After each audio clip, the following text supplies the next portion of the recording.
the New Arts and Media Studios in Milwaukee, I'm Charles Purcell. This is The Log. Well, I guess there's really only one thing to talk about: the murder in Minneapolis. Another milestone in the criminal fascist regime. So we'll spend most of our time on that, but I guess I feel the need. I don't want to let this go. First, let's talk about a little bit more that just incredible scene at the World Economic Forum in Davos. Thank God it's finally over. Man, that was a long week. Of course, it ended on Friday, and it ended with a bang, man. That so-called Board of Peace that the Orange Menace unveiled. It really is, I don't know, could it be more blatant? His delusions of grandeur? His thirst for world domination? I mean, I know we're not supposed to do Hitler comparisons, but come on. And I got to say, as I've been emphasizing recently, well, for quite a while now, he's too much of an idiot to come up with this stuff on his own. Yeah, he can have wild general ideas about how he'd like to be king of the world, of course. But to put together an organization like this and to draft a charter, he alone could never do this. Remember his famous campaign slogan, "I alone can fix this"? He alone can barely tie his shoes. It's the opposite of that. He alone can do nothing. But with the likes of Stephen Miller and Russell Vogt behind him, he can do a lot of damn damage. And now, in 2.0, he's taking his act on the road. Not only do they want to rule the United States with an iron hand, they truly have Hitler-esque ambitions. And by my reading of events, it looks like the Miller-Vogt regime is expanding into the Miller-Vogt, Witkoff, and Kushner regime, with real estate mogul Steve Witkoff and presidential son-in-law Jared Kushner becoming partners in the firm for the international side of the business.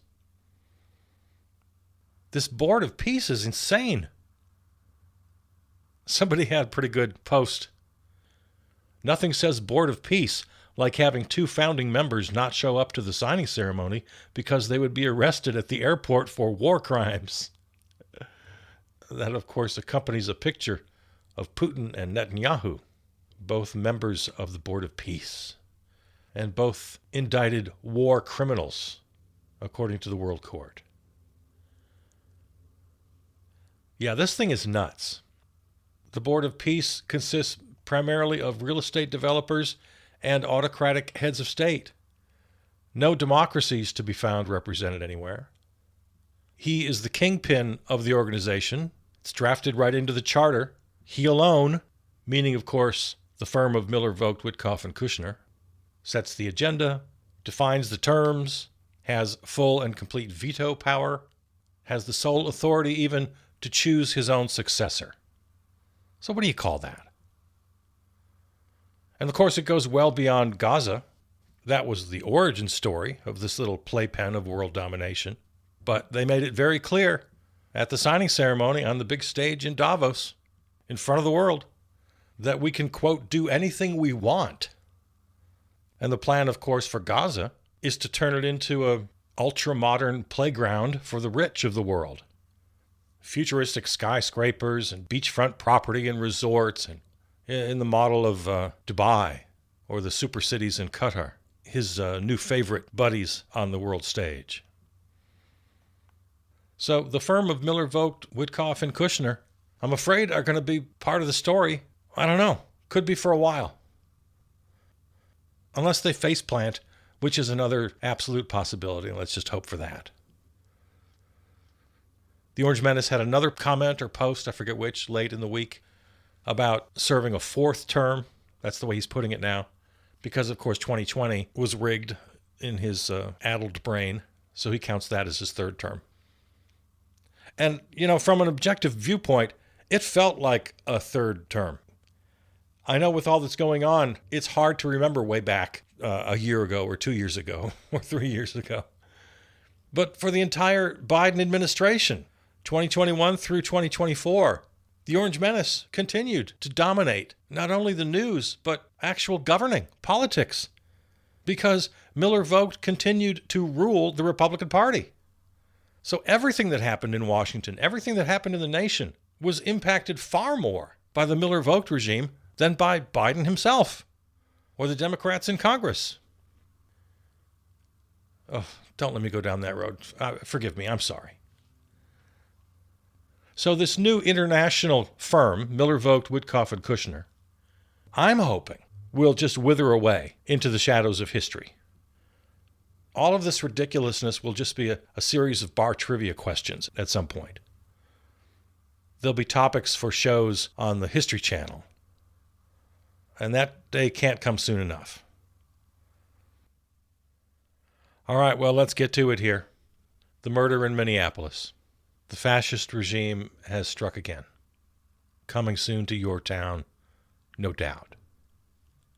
Alex Pretty, an ICU nurse, 37-year-old man from Minneapolis, shot by Border Patrol, thousands of miles from the border.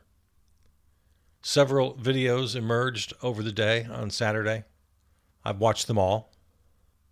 So if you've just heard bits and pieces of this story, I'll try to fill you in as best I can. First of all, any legitimate law enforcement agency, all legitimate law enforcement agencies, have a policy for when an officer shoots a member of the public, whether the victim dies or survives. The officer, the shooter, is immediately identified, their gun is confiscated, and there is an investigation. As with any suspect, this person is assumed innocent until proven guilty. But there is an investigation. And you take this officer off the line. You put him at a desk, or you put him on paid suspension. There are 1,000 different agencies. I'm sure they all have nuances, but these basics are all the same. And there's a serious investigation, all angles, to determine if the shooting was justified, if it was lawful. But here, with ICE, CBP, Homeland Security, no such policy. No investigation. We've already seen their playbook with Renee Good a little over 2 weeks ago. So we haven't got an ID of the shooter as of this recording. No apprehension of the shooter or shooters, because there were several. I tried to count. I got up to 12 or 13. Reports are saying 10 shots. I don't know. But it's at least 10 shots. Not all from one gun. There were 6 agents surrounding the victim, and certainly more than one of them unloaded. The first shot put him down. All subsequent shots were fired into an incapacitated, if not already dead, victim. As in the Renee Good shooting, Homeland Security, CBP, ICE announced their conclusions before any investigation. They smeared the victim almost immediately, just like they did with Renee Good.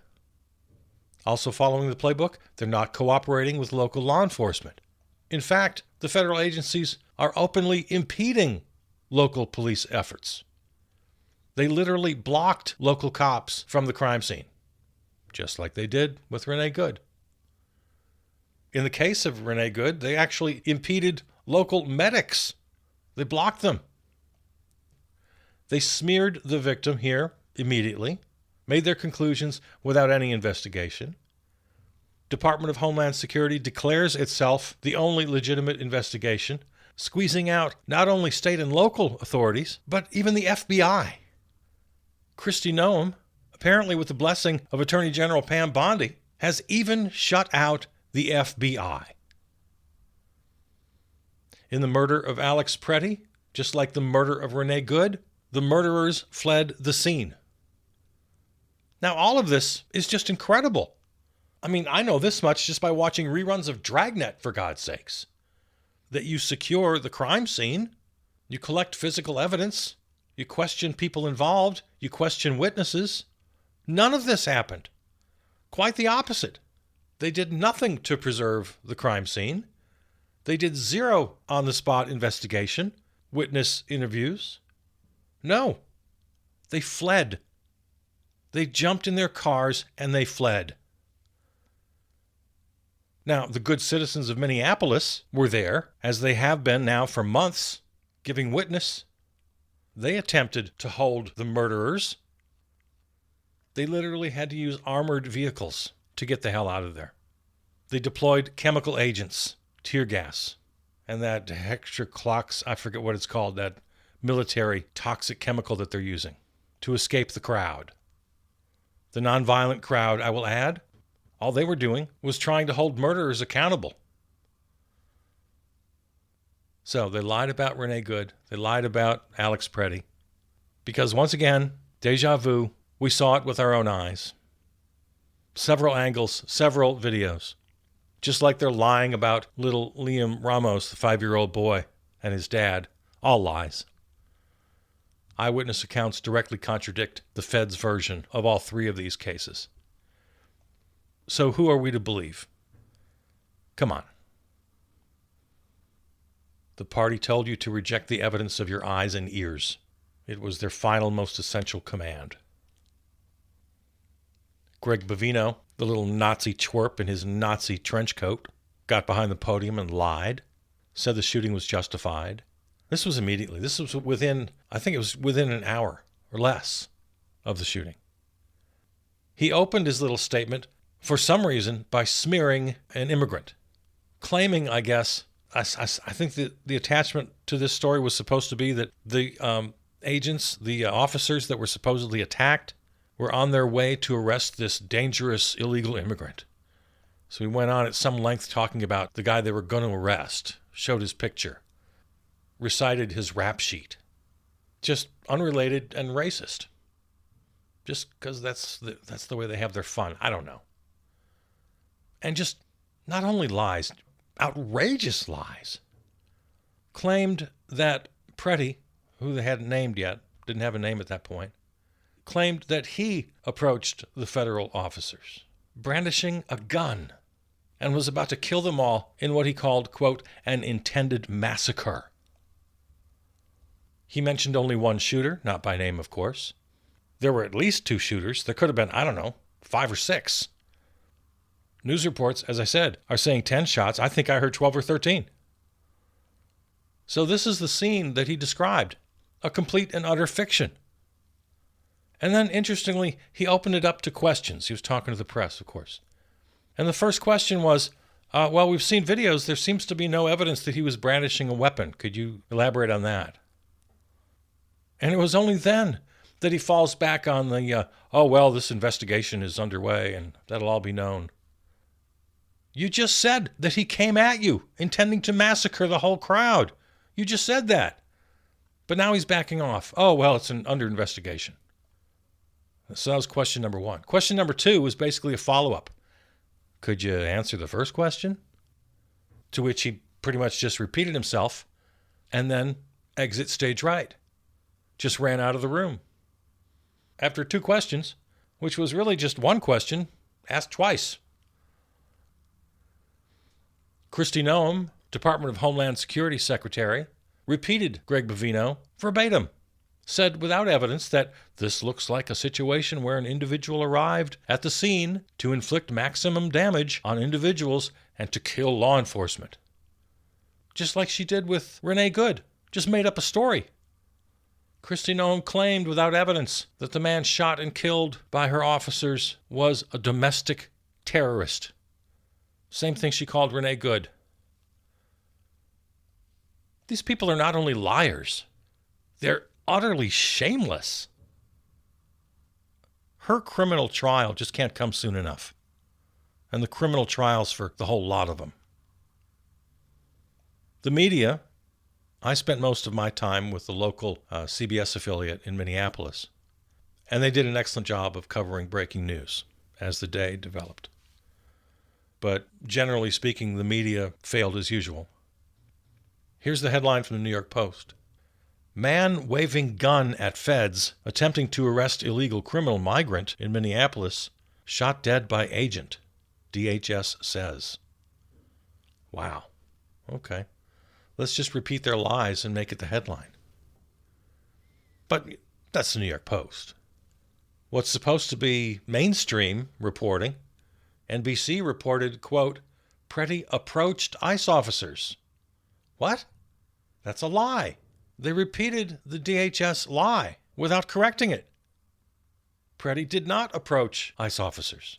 They approached him, holding nothing but a cell phone, recording the events. And at the time of his takedown, literally trying to help, asking people to step back. Yeah, there was a lot of both sidism in the media coverage. But you know what? There are not two sides to state fascist murder and the outrage that follows. That's not a both sides kind of a story. It's still not clear if he pulled the gun or pointed it. I don't know. That was late in the day, I heard a news anchor say that. After we'd seen all the videos of him with nothing but a cell phone, trying to help a woman who'd been assaulted by a Border Patrol agent. They wrestle him to the ground. At no time did he pull a gun. Not once. He was just trying to help this woman. They grabbed him, they wrestled him. That's when they discovered that he had, indeed, a holstered gun. Minnesota is an open carry state.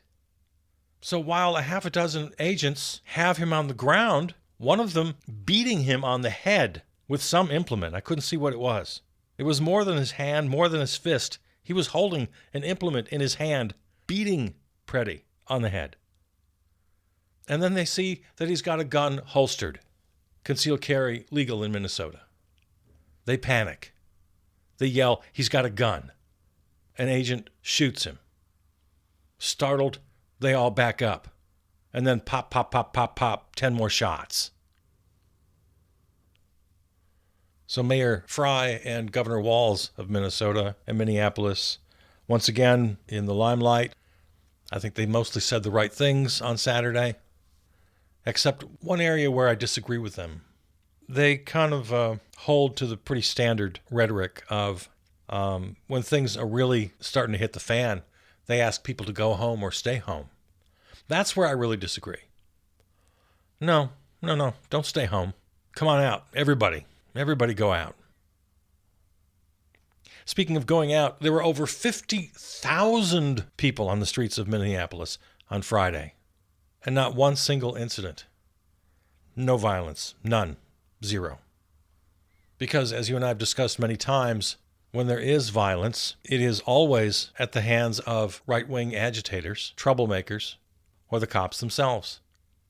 So when 50,000 people can spend an entire day protesting in sub-zero temperatures, I think what that tells us is that the right-wing agitators are wuss snowflakes. They can't stand the cold. Now, the protesters are not the agitators. There is no need for crowd control. There's no need to disperse. When the mayor and the governor are saying things like, "Please don't destroy your own city." What? Who are you talking to? Read the room. They're not going to destroy their own city. When the cops declare an unlawful assembly, well, that means that this assembly is no longer safe. That's how they justify an unlawful assembly order. Well, we do it to protect the public. Protect the public. Not safe. Not safe for whom? The people of Minneapolis have not been violent for 1 minute, for 1 second of this awful saga. There was a car on fire on Saturday afternoon, and we learned it was because ICE shot tear gas into the car. So on Saturday, the murder happened a little after 9 a.m., about 9:05. And that stretch of about 3 hours between 9 a.m. and 1 p.m., that's when neighbors, protesters, and federal agents, and then local police called out. That's when they were all sharing the street. Nicollet between 26th and 27th primarily. And the federal agents basically escaped the scene.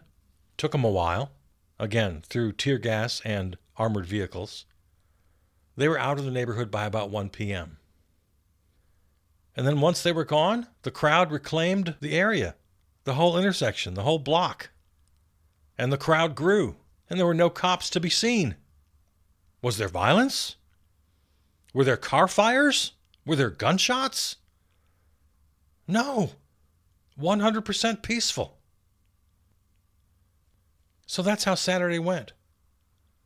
And then as the afternoon wore on, and the crowds grew, and evening descended, and the temperatures fell from -6 to -7 to -10, the crowds only grew. A makeshift memorial prayers, songs, chants, a massive memorial at a nearby park, all peaceful. We know who the violent ones are. As a social anarchist, I look at this, and it's just further proof. Abolish ICE, abolish borders, abolish the police. We don't need them. Do you think any right-wing agitator, if they had the cojones to come and try to agitate in that group, you think they would have lasted 5 seconds? The people are good. The House of Representatives just passed a massive funding bill, which includes another $64 billion for the Department of Homeland Security, $10 billion of which goes to ICE. 7 Democrats voted for the funding, and those 7 Democrats provided the votes to put it over the top. The Republicans didn't have the votes. Here they are. Primary them. Tom Suozzi of New York, Henry Cuellar of Texas, Don Davis of North Carolina, Laura Gillen of New York, Jared Golden of Maine, Vicente Gonzalez of Texas, and Marie Perez of Washington. Hakeem Jeffries, minority leader in the House, did not whip the vote, as they say. He did not advise these 7 Democrats to vote no. He didn't ask them to vote no. He didn't demand that they vote no. No, he did not whip the vote at all. He gave them free rein. Hakeem Jeffries has to go. The bill now moves to the Senate, where people were giving it a pretty good chance of passing there, even though it requires 60 votes, which means, I don't know, my math is bad, 10, 11, 12 Democrats needed. And up until Saturday, people were thinking, yeah, it'll probably pass. They're going to give DHS and ICE even more billions of dollars to murder people in the street, to arrest 5-year-old children, to beat people, to murder them in detention. There were over 30 last year who died in detention. But after this event now, after this murder of Alex Pretty, Chuck Schumer announced on Saturday that no Democrat will vote for DHS funding without reform. Now, we don't know exactly what reform means. Anywhere from banning chokeholds to banning ICE altogether, demanding that they shut down operations. I don't know what's going to happen in the Senate. But the events of Saturday, at the very least, forced Senate Minority Leader Chuck Schumer to guarantee no Democratic votes without conditions. So what you and I always talk about. Lawmakers will never do the right thing unless and until they're forced to.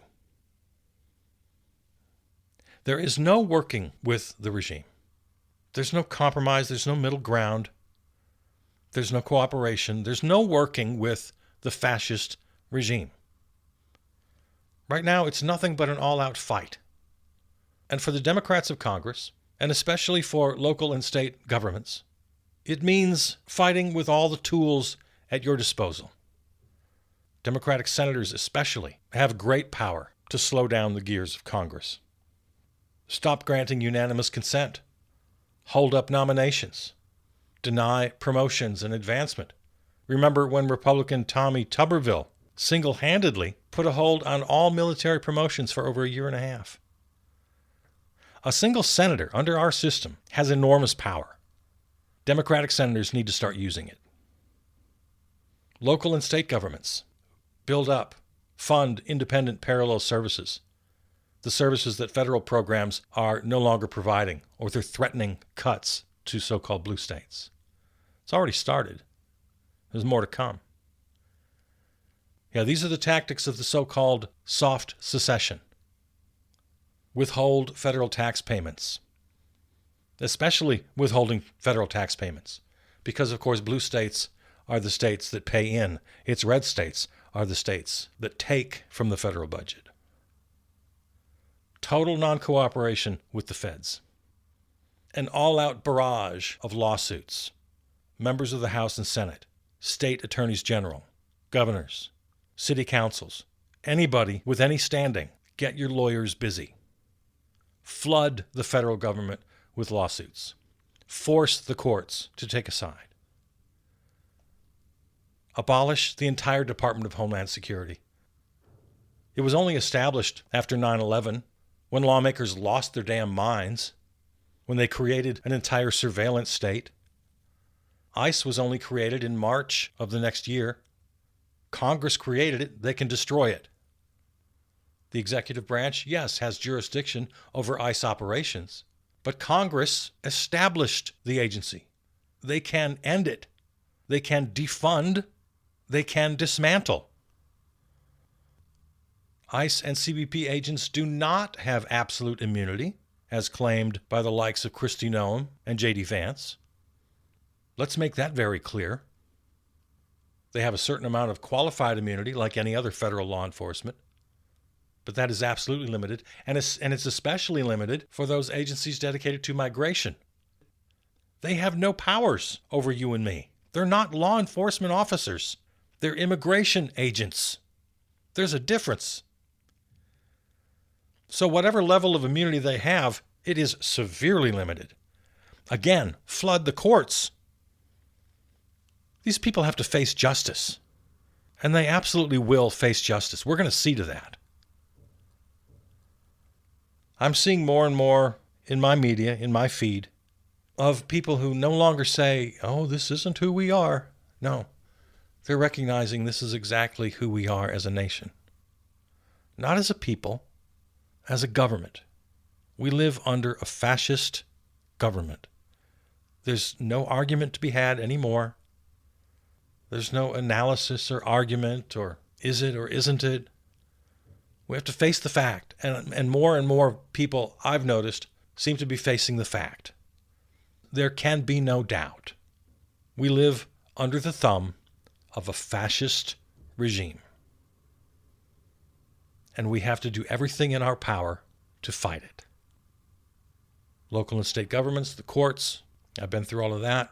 And for us, well, it means we take a page out of the Minneapolis playbook. They are amazing. The people of Minneapolis, I couldn't have more love for these people. They're doing it right. And it's organic.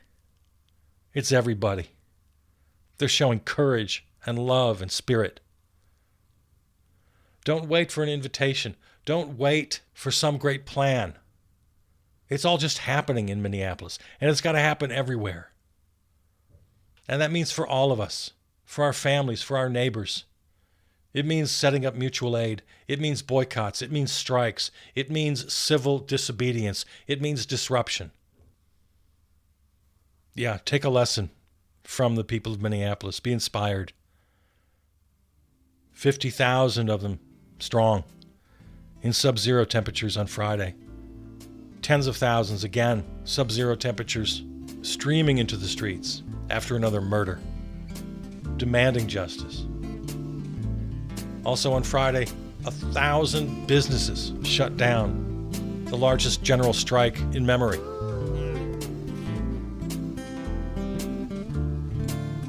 All right, well, we'll see where this all goes. I sure don't know. I can't tell you. I love you. I'll see you out there.